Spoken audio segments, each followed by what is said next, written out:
நான் packet foods எதுவுமே தம்பிக்கு கொடுத்து பழகுனதே கிடையாது. பட் இங்கே வந்ததுக்கப்புறம் பக்கத்தில் இருக்க பசங்க எல்லாமே வாங்கி அவங்க சாப்பிட்றது எல்லாத்தையுமே பார்த்துட்டு தம்பி புதுசாக இருக்கணும்னு இது வேணும் அது வேணும்னு கேட்குறான். அது மாதிரி தான் ஒரு பையன் சிப்ஸ் சாப்பிடும்போது எனக்கும் அது வேணும் அப்படின்னு சொல்லி கேட்டான். நான் அது வாங்கி தர மாட்டேன், நானே பண்ணித்தரேன்னு சொல்லிட்டு ஃபஸ்ட் டைம் தான் ட்ரை பண்ணேன்.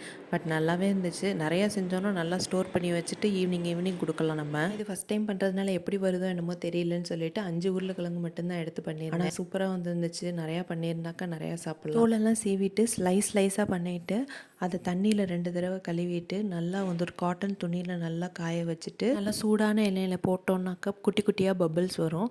அதுக்கப்புறம் உப்பு கலக்கி வச்சுருக்க தண்ணியை ஒரு 1/2 ஸ்பூன் அப்படி மெதுவாக ஊற்றணும். அந்த எண்ணெயில் ரொம்ப தெறிக்கும் பார்த்து.